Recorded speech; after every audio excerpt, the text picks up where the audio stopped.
الله جل جلاله وصلى عليه محمد وآله ومن له الإسلام والجهاد وأشهد أن لا إله إلا الله الواحد الأحد الفرد الصمد الذي لم يلد ولم يولد ولم يكن له كفوا أحد إلهي إن الحنان يلوح من باب النوى وأنا ألوح من مخالف الديان يا راحلا في ملكه يا مالك ثاني يا من إذا قلت يا مولى لباني أنسى فتذكرني في كل نعمة وكيف أنساك يا من لست تنساني وأشهد أن سيدنا ونبينا وعظيمنا وقدوتنا وأستاذنا وقرة أعيننا محمد رسول الله خير من صام وأفطر وحج واعتمر وبدين الله الحنيف أمر بالمعروف ونهى عن المنكر سيدي أبا القاسم يا رسول الله أهديك صلاة وسلاما دائمين متلازمين إلى يوم الدين. أما بعد، قال تعالى في كتابه العزيز المجيد بعد أعوذ بالله من الشيطان الرجيم يؤتي الحكمة من يشاء ومن يؤت الحكمة فقد أوتي خيرا كثيرا.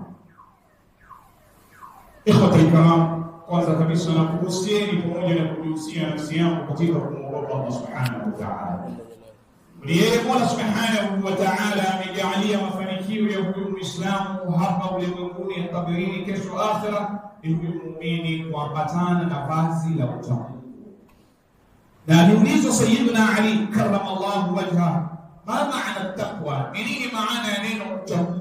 Faajaba qaila, akajibu hali ya kuwa ni mwenye kusema at-taqwa hiya al-khawfu min al-jalil wal-amal bit-tanzil wal-qana'atu bil-qalil wal-isti'dad li yawm ar-rahil. Tilka maana at-taqwa ayuha al-muslimun.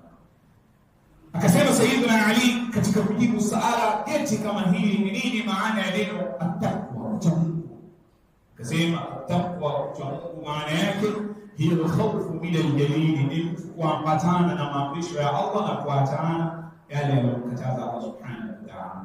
Mimi nafasiri hii, hiya al-khawfu min al-jalil wal-'amalu bit-tanzil, na kuifanyia kazi Qur'an, wal-qana'atu bil-qalil, na kutosheka kwa kile kichache alichokuruzuku nacho Allah subhanahu wa ta'ala, wal-isti'dad, na kujiandaa li yawm ar-rahil, kwa ajili ya kesho yako ambayo inasubiri kila mmoja wetu. Kwa kuwa hotuba yetu ya leo ni ndefu kidogo, sikutaka mukadima wa mrefu, moja kwa moja tuingie katika hikma. Nafikiri niliwahi kuahidi katika mimbari hii ya kwamba Mwenyezi Mungu akiniwafikia na Mwenyezi Mungu akinijalia, tutakuja katika mimbari hii kuzungumzia mmoja katika watu waliokuwa na utu katika dunia. Yaweza kwamba sote ni watu, lakini si sote tuna utu. Kuna mtu ambaye kwamba huwa rajulun wa lahu ar-rujula, kuna mtu ni mtu na ana utu, ni mume ana uume, na kuna mtu ni mar'un wa lahu murua. Hizi vitu mbili tofauti sana. Kuna hadha rajulun wa lahu ar-rujula, na kuna hadha mar'un wa lahu murua. Na wengi katika maisha wamenyimwa utu. Usitosheke kwamba mimi ni mtu, lakini kuna mtu wallahi, kwa wewe si binadamu uliokamilika. Binadamu aliyokamilika katika maisha ni yule ambaye kwamba yeye ni mtu na ana utu. Ndio binadamu aliyokamilika, na Uislamu wako unakutaka wewe uishi hivyo. Haya ni maudhui ya kileo na ni mambo ambayo kwamba leo asuria tunapoishi katika jamii yetu. Kwa hiyo leo katika mimbari yetu hii ya msikiti wetu Masjid Rayyan tutamzungumzia mmoja katika watu ambao kwamba walikuwa na utu, mpaka Mwenyezi Mungu Subhanahu wa Ta'ala akaamua kumtaja katika Qur'ani kwa jina lake mara mbili na akapasura jina lake. Hata maswahaba wapokea sahaba aliyotajwa katika Qur'ani kwa jina lake ni mmoja Zaid, lakini huyu ametajwa katika Qur'ani na ikateremshwa sura kamili kumwelezea. Nafikiri wengi wetu tushafahamu tutaka kuzungumzia nani leo. Tuelewe vizuri sana na tuchukue mawaidha kuhusu kisha uangalie, je, mimi ni kama yeye? Kama si kama yeye, basi kuwa kama yeye. Ndugu zangu katika imani, Mola Subhanahu wa Ta'ala katika Qur'ani yetu ambayo ni juzuu 30 sura 114 aya ya 6263. Katika Qur'ani yetu Mwenyezi Mungu Subhanahu wa Ta'ala, thuluth ya Qur'ani ni historia. Thuluth ya Qur'ani yetu ni historia. Bali Mola Subhanahu wa Ta'ala akateremsha sura kamili akaita suratul Qasas, sura ya historia, visa, kuonyesha kwamba ni muhimu Waislamu waijue historia yao. Ni muhimu waumini wajue visa vilivyojiri katika maisha kamili ya dunia. Baada ya Mwenyezi Mungu katika Qur'an kujaza historia na visa na kuwataja watu wema na mitume, akamwambia mtume kwamba sisi tumekusudia baadhi ya wao, faminhum man qasasna alayka, unao baadhi yao wale ambao tuliwataja katika Qur'ani tumekupa historia yao, waminhum, na wengine man lam naqsus alayka, hatukukupa historia zao. Sasa ukisoma Qur'ani kitazama, utaona mitume waliotajwa ndani yake ni mitume 25 kimajina na kihistoria, lakini kuna wengine hawakutajwa majina yao kama Nabii Allah Samuel. Nabii Allah Samuel hakutajwa katika Qur'ani kijina, lakini kunao falamma fasala Talut bil junud, historia ya Nabii Allah Samuel, lakini hakutajwa kwa jina lake.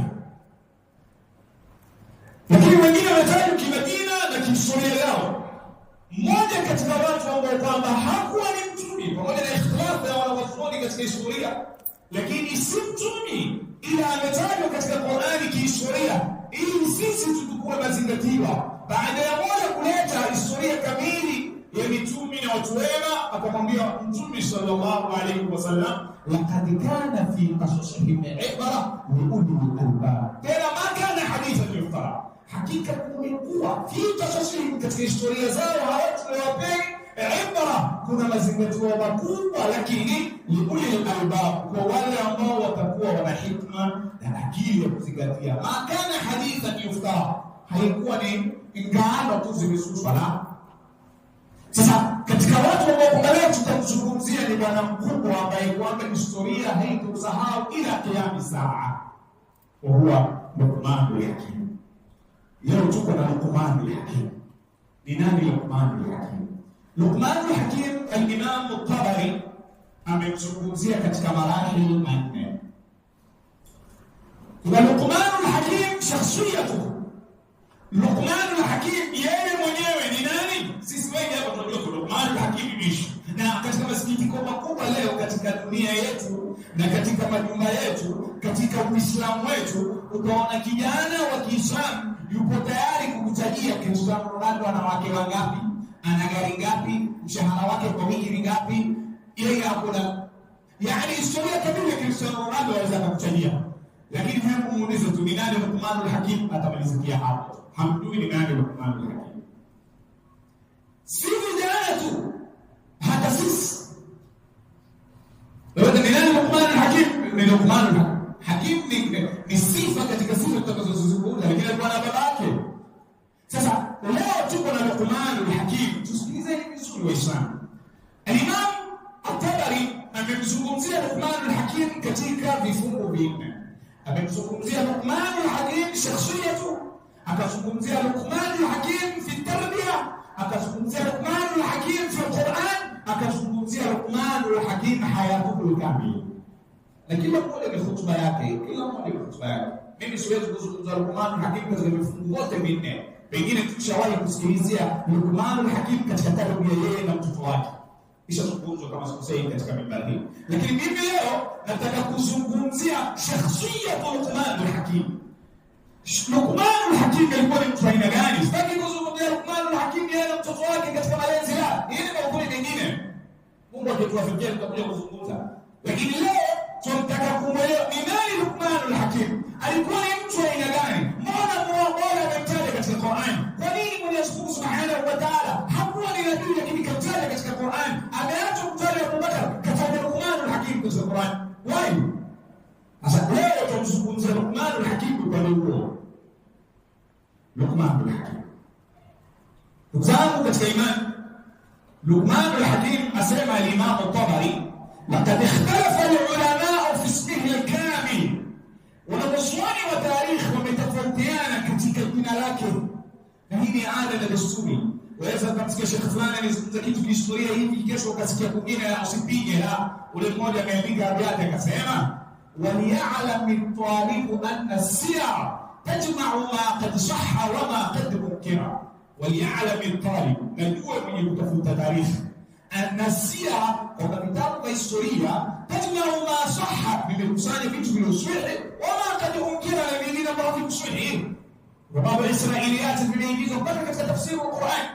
Kuna baadhi ya tafsiri wa Qur'an ukisoma utakapomakini kuna ndani mambo ya Israiliyati, usichukue tu.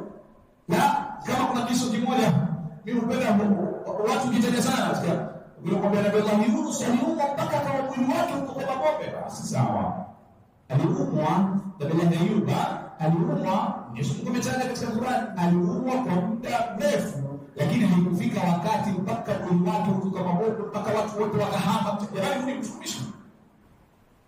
Sasa mbona mambo hayo kwa tarehe yake tumehawi Luqman al-Hakim. Luqman al-Hakim jina lake imetajwa katika riwaya tatu na mimi nitataja zote. Asema wala ashharu, kauli iliyokuwa na nguvu na iliyotangaa kuhusu Luqman al-Hakim annahu kwamba yeye Luqman ibn Anqa ibn Sadun, hilo ndio jina lake, Luqman ibn Anqa ibn Sadun. Waqila lakum yasema Luqman ibn Sa'an, ilikuwa ni Luqman ibn Sa'an. Wakana na alikuwa tuingie kwa hofu sasa. Wakana alikuwa mtu abadan ni mtumwa habashia wa kihabasha hapo Mwarabu. Tusikilizeni jamani, hakuwa Mwarabu Luqman al-Hakim. Ametaja jina lake katika Qur'an mara mbili. Luqman katika Qur'an imetajwa mara mbili. Haikutosheka, ikateremshwa sura kamili kumhusu yeye. Kana abadan habashia. Hapa tunataka tuibe kitu tuone kwamba Uislamu wetu hauangalii na kutazama wewe ni Muhabasha, wewe ni Msudan, wewe ni Mwarabu. La, hizi ni fikra potofu za kijahilia. Uislamu wetu utazama ndani. Kana abadan habashia, Luqman ilikuwa ni Muhabasha, si Muhabasha tunabdan mtumwa. Nubia ni Nubi. Vitu walivyoeleza tu Nubi na leo yako wengi Nubia ni Nubi. Wakila na kumesemekanwa kana alikuwa najara, ni fundi seremala. Ni mtu kibarua chake cha kuishi alikuwa akifanya kazi ya useremala. Najara ni fundi seremala Luqman. Au raia ama ni mchungaji mbuzi. Kaina mnankali yani maana ai lam yakun ghaniyan bal kana faqira. Ndio maana yake na maendeleo. Kwa Luqman al-Hakim ima alikuwa ni mchungaji mbuzi ama alikuwa ni fundi seremala. Hata kwa tafuta nini kinachotafutwa hakuwa ni tajiri. Luqman al-Hakim alikuwa ni mtu masikini. Haya, sasa sura yake ilikuwa vipi? Asema sura yake ilikuwa ni mtu kwanza miguu yake imepasuka pasuka. Kuna watu miguu yao imepasuka pasuka. Nafikiri unatembea katika chumvi. Watu leo mabuvi sikino vya usifigumu imepasuka pasuka, ndio Luqman al-Hakim. Asema alikuwa watu uso wake huwezi kumwangalia kuna mbovu mweusi. Uislamu hautazami hivyo. Haya, asema wa huwa rajul salih, lakini kwa mtu mwema atahu Allahu hikma. Mungu alikuwa amempa hikma. Na katika maisha ndugu yangu kupewa hikma, wewe umepewa khairi nyingi. Ni maneno ya Allah. Wanasemaje? Umepewa hikma, na yote katika maisha atakayepewa hikma faqad utiya khairan kathira. Leo amepewa khairi nyingi. Hakuna katika maisha kama mtu kuwa na hikma, na hakuna kibaya katika maisha kama mtu kunyimwa hikma na mswala. Luqman al-Hakim anajulikana mpaka jina lake baba yake akaondoshwa, wanazuoni wakatofautiana, akawekwa kwa naati yake. Na wanazuoni wanatuambia man urifa bi shay'in usila ilayhi, mwenye kujulikana kwa kitu nasibishwa nacho. Wewe wauza sambusa, nikikuita sambusa wewe bwana, mimi ndio mwanangu na nasibichi sambusa. Wewe wauza sambusa, njoo ninunue. Man urifa bi shay'in usila ilayhi, mwenye kujulikana kwa kitu nasibishwa kwa. Kwa hiyo Luqman Hakim sura yake alikuwa kijulikana mtaani, alikuwa mtu ana hikma. Sasa ndio Mwenyezi Mungu Subhanahu wa Ta'ala katika Qur'an amsifu Luqman alikuwa mtu wa hikma. Uislamu wetu hautazami mwelekeo wako wewe namna gani, mweusi ni mfupi, Luqman ni kifupi. Uso wake mbaya, mweusi, pua mbovu, mchungwa. Lakini maal asafi shadidi, pamoja na yote hayo kwamba ni sifa mbovu leo ukiwa nazo hata mke upati, lakini alikuwa amepata kitu kinachoitwa hikma na busara. Mola subhanahu wa ta'ala asema, walaqad atayna Luqman al-hikma, hakika tulimpa zawadi kubwa Luqman ya hikima na busara. Anishkuru lillah, kisha akamwambia mshukuru Mola wako. Wa man yashkur, na yote ambaye kwamba ataleta shukrani, fa inna ma yashkuru li nafsi, hakika si nyingine inarejesha shukrani kwa ajili ya nafsi yake. Wa man kafara fa inna Allaha ghaniyyun hamid. Nini maana ya hikma? Wataweza kuuliza ustadhi, nini maana ya hikma? Asema al-Imam al-Tabari, al-hikmatu wad'u al-umuri fi mawadhi'iha as-sahiha. Na ikiwa wewe tuko hivyo una hikma. Hikima na busara ni asema al-hikma, hikima maana yake wad'u al-umuri, ni kuweka mambo fi mawadhi'iha sahiha, katika mahala yake inapostahiki, fi kalami, katika maneno, wal af'ali, katika vitendo. Waweza ukafanya kitu tukasema ndio maana kwa hikma ndio kama hivi ngizama ana hikma katika vitendo. Ndio maana ndio maana mfuko bana akaanza katika kasabani kwa nini tutabaka tena. Kwa hikma maana yake ni kuweka mambo katika mahala yake yaliyosahihi, katika maneno na vitendo. Luqman alikuwa hivyo. Sasa wewe ikiwa hauna hikma na busara, mferi Luqman hakim. Mtume sallallahu alaihi wasallam amemsifu sana Luqman al-Hakim katika hadithi 6. Zimekuja hadithi 6 kuzungumzia Luqman al-Hakim. Mimi nitataja moja kutoka kwa Muslim al-Khawlani. Asema qala Rasulullah sallallahu alaihi wasallam, asema Mtume sallallahu alaihi wasallam, inna Luqman, hakika ya Luqman, kana abadan, alikuwa ni mtumwa, kathira tafakkur, lakini alikuwa mfika sana. Wewe kule kwa Luqman al-Hakim ukamtajia jambo lako akakujibu hapo kupata radha. Kisha basi ni hivyo. Ilipokana kathira tafakuri, husna dhanni, ana dhana nzuri wa kukosea wewe kama haina shida lako. Haina shida. Ndio utu huo. Tukasema leo tunazungumzia mtu aliyopewa utu, ni mtu na utu. Leo nikosea mimi kidogo tu. Kuna mtu yake, wale wanaona ni pesa tu kwake. Mke wake alifungua kwa operation, mimi ndio nilipa. Inna lillahi. Nini nimekukosea kidogo tu? Dhannu bil mu'minina khairan, tumesema wadhanieni mu'mini khairan. Pengine nimekosea, al-kamalu lillah, bihudhu. Sasa Luqman al-Hakim mtume amsifu asema husna dhanni, alikuwa ni mtu ana dhana nzuri kwa wenzake, kathira sabti, anyamaza tu yeye, si mtu maneno mengi. Wale haya maneno mengi ndio hufanya mtu kufungwa. Maneno mengi ndio mke wako kwa nipetala kangu, maneno mengi ndio ufukuzwa kazini, maneno mengi ndio pilo tani, maneno mengi wewe ndio wakiacha kesi. Sasa Luqman al-Hakim alikuwa kathira sabti, ni mtu alikuwa akinyamaza sana, hadeni sana, kinyamazo chake ni kingi kuliko kupenda sana. Ahabba Allah, alimpenda Mungu, fa ahabba Allah, Mungu naye akampenda.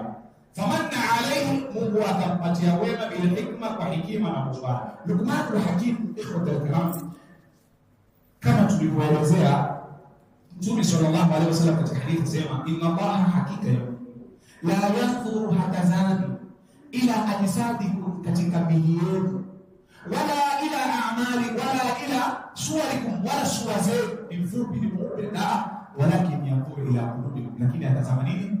Nyoyo zenu. Luqman alikuwa mtu ana moyo safi. Asema kana Luqman fi majlis, siku moja alikuwa yupo katika kikao yuwazungumzia watu, faatahu rajul, na akaja mtu, fakala lahu, yule mtu alipotazama na kumwangalia akastaajabu, akamwambia alasta alladhi kunta tad'i al-ghanam ma'i, wewe si yule alikuwa kichunga mbuzi pamoja na mimi wewe? Si yule tukichunga pamoja mimi na wewe? Akamwambia naam, ndio. Haya, akamuuliza fama balagha bika ma ara, ni kitu gani kilichokufikisha wewe leo uko hapa, watu wote wanakusanyikana kusikiliza wewe, sikia kitu gani kilichomfanya Luqman akawa na hikma?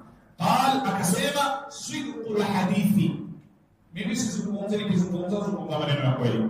Leo urongo ni mwingi, hiyo tutachafua hapa, kumbe ndio tukatafeta sasa hivi tutachafua wote. Tuko hivi kwanza, na hizi siku zimekaza kuja ndio kwa sababu urongo shaka kila mara, kisha utakapobarikiwa upewe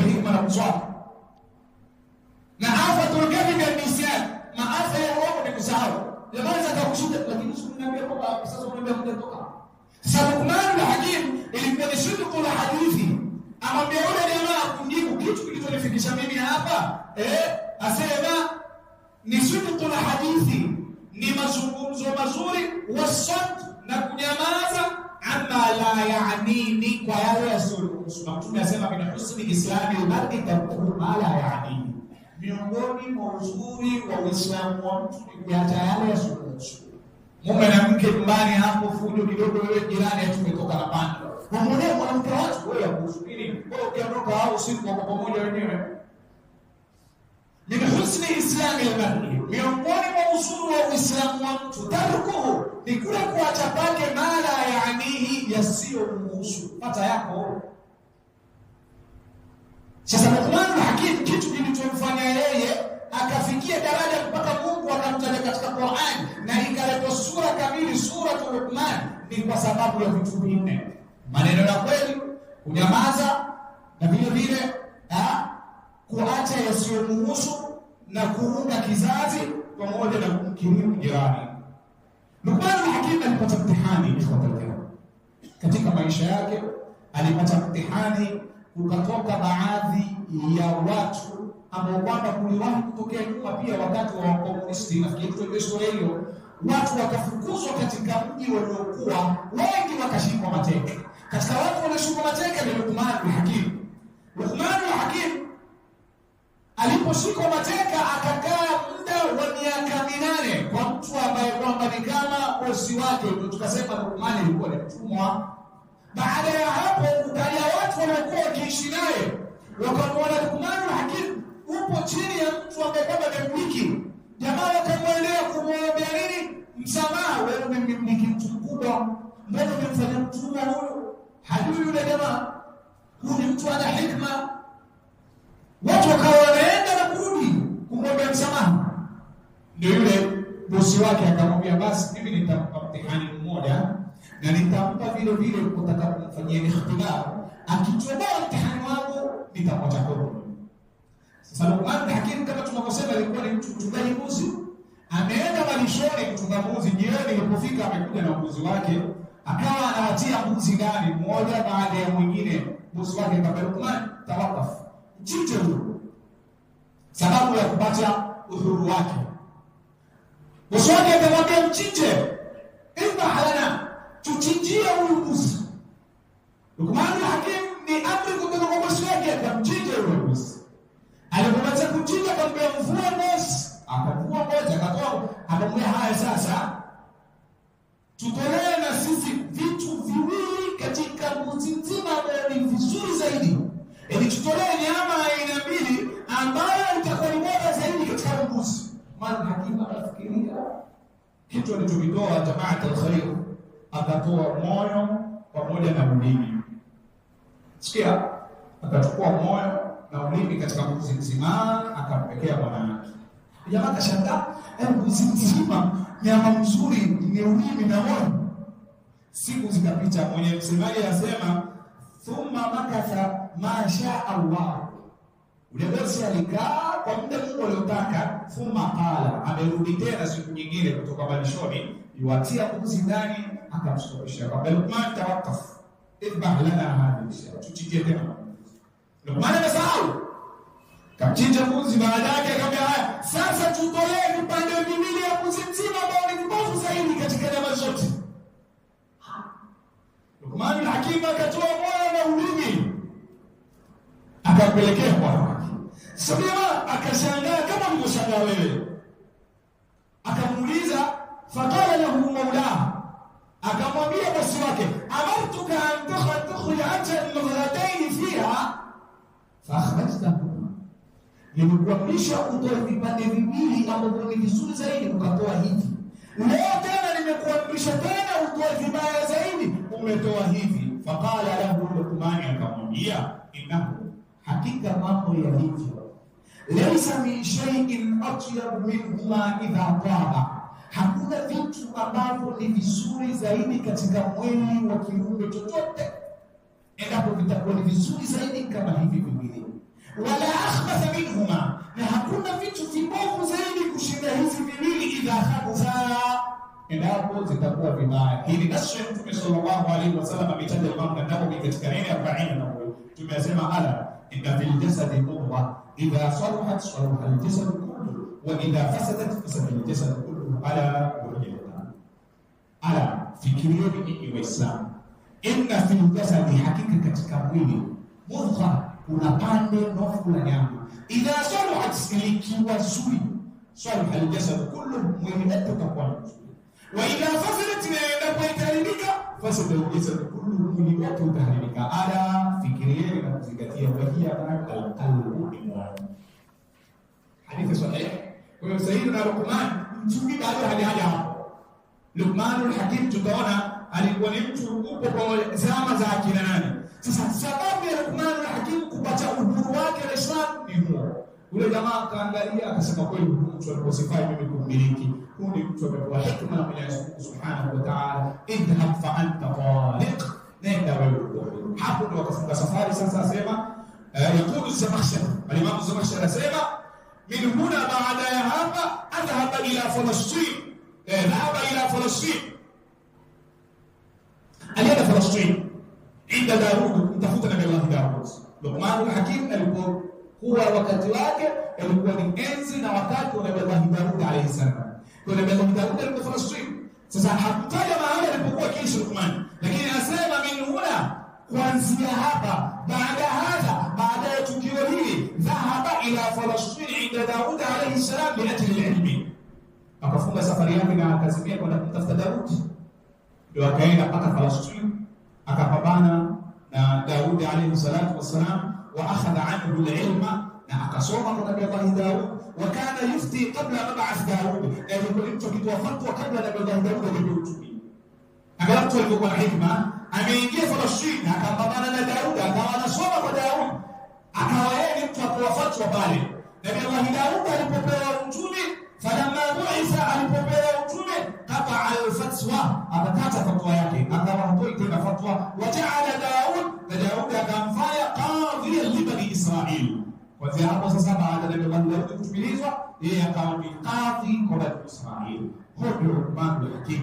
Kwa hiyo tumesema Luqmanul Hakim historia yake imegawanywa katika vifungu vinne. Shakhsiyatu, utu wake yeye mwenyewe ndio hivi tulivyozungumza. Kisha kuna Luqmanul Hakim fi tarbiya, Luqmanul Hakim katika malezi. Na ukitaka malezi mema ili uwe na watoto ambao watakusikiliza na uwapatie malezi mema, msome Luqmanul Hakim katika historia yake yeye na malezi. Ndugu zangu katika imani, tunasikia Luqmanul Hakim maabudi, Luqmanul Hakim pamoja na mtoto wake. Tutalitaja jina la mtoto wake tukamaliza hotuba yetu, ili tukipata wakati siku nyingine tuje tumzungumzie Luqman yeye na mtoto wake katika Qur'an. Idh qala Luqman libnihi, Mungu asema katika Qur'an. Kumbuka pia aliposema Luqman kumwambia mtoto wake, wa idh qala Luqman libnihi, man ibn Luqman, ni nani kijana wa Luqman? Luqman tuambiwa kabla ya kupata mtoto alipata watoto watatu wakafa na hakulia. Angalia mtu aliyekuwa na subra na hikma. Mola alimjalia watoto watatu na walifariki wote mara moja. Mtihani mkubwa sana. Angalia mimi pale Makina Road nilikuwa nikiosha watu zamani. Nikiosha watu sana mimi nilikuwa zamani Makina Road. Mimi nikiosha watu kisoma sana. Sasa ni kwa maajabu tukienda kuzika nikimwona mtu yualia kisha kuzika basi. Sijui uchungu wa kuondokewa. Yawma min al-ayyam, siku katika masiku Mwenyezi Mungu akanipa mtihani wa kuondokewa na binti yangu kipenzi kabisa. Na mimi niko nje ya nchi. Alifariki binti yangu, nikaona hakuna kitu kibaya katika maisha kama kuondokewa na mtu anayempenda Allah kwa karibu. Kwa hiyo Luqmanul Hakim aliondokewa na watoto wake watatu bado. Al-Imam Tabari yasema hakulia, akasema lillahi ma, na akawa subra. Ndio Mola Subhanahu wa Ta'ala akampa huyu mtoto ambaye jina lake limekuja katika Qur'an, qala Luqman ibni, akapewa zawadi ya mtoto ambaye jina lake imekuja kauli tatu. Imam Tabari yasema akiitwa Mashkam, mtoto wake akiitwa Mashkam, ama vile vile akiitwa An'am, ama vile vile akiitwa Sara. Hayo ndio majina matatu ambayo yaliyotajwa katika tarehe kuhusu mtoto wa Luqmanul Hakim. Kitu cha muhimu katika hotuba yetu ya leo, hii shakhsiyatu Luqman, yani utu wa Luqman. Nimesema Luqman al-Hakim historia yake iko katika vifungu vinne, lakini leo tumemzungumzia utu wa Luqman. Hakuwa ni mtumi, alikuwa ni abda salihah, ni mja mwema alimpenda Mungu na Mungu akampenda. Alikuwa ameishi katika dunia na kitu kinachoitwa utu. Kwa hiyo Uislamu wetu kiujumla, ndugu zangu katika imani, hautazami sura, hautazami kabila, hautazami wewe ni mrefu, wewe ni fulani. Uislamu wetu utazama nini? Moyo. Kwa sababu moyo ni kama kioo, na moyo vile vile jamani ni kama chombo safi. Hauwezi wewe chombo kibaya kimechafuka ukataka kutia nao chakula ukala. Ndio moyo wetu. Kwa hiyo tusafisheni nyoyo zetu. Na leo ambapo qulubi zimekuwa nyingi leo, utasikia mtu amemfunga mjomba wake kwa sababu shilingi 20,000. Mtu amemfunga anti yake kwa sababu shilingi 50,000. Mtu yuko tayari asimama katika kilima asema wallahi billahi Allah, nyumba ile ni kosi yake babake, nyumba ile kwa babu wetu. Inna watu tukuliwa kufungwa yeye hapa 20,000 mwisho. Leo maisha yetu leo Waislamu, hasa sisi kwa sisi tunasudiana, sisi kwa sisi tutiliana vipina, sisi kwa sisi hatupendani, sisi kwa sisi hakuna muamala mzuri. Na jamani, mimi nimaliza khutba, angalia kitu ambacho kwamba utazungumzwa nacho wewe baada ya kufariki kwako, ni watu watasema huwa alikuwa ni mzuri ama mbaya. Hawakusema huwa alikuwa akifunga sana, huwa alikuwa akiswali sana. Swala yako ikati ya mafungamano wako wewe na mja wako na Mungu wako. Sisi hatujui swala hilo ndio swali limekubaliwa ama haijakubaliwa, Allahu a'lam. Lakini sisi tutakutazama wewe uliishi vipi na sisi. Ndio Mtume sallallahu alaihi wasallam akasema antum shuhada'u Allah fil ardh am 'ala al-ardh, kama ilivyoelezwa. Nyinyi ni mashahidi wa Mungu katika ardhi, lakini ukiishi vibaya moyo wako ni mbaya. Unawapa mashehe msikitini kazi baada ya kufa kwako na kuzungumzia kidogo. Tutuzuri, tukisha madhara kumbe ni mbaya. Rakibisha sira yako, hata kama sura yako ni mbaya kama Luqman al-Hakim. Lakini Mungu hakumpenda Luqman kwa sura yake, la, alimpenda Luqman al-Hakim kwa moyo wake. Aqulu qawli hadha astaghfirullah al-azim li wa lakum wa li sa'iril mu'minina wal mu'minat qulu jami'an astaghfirullah.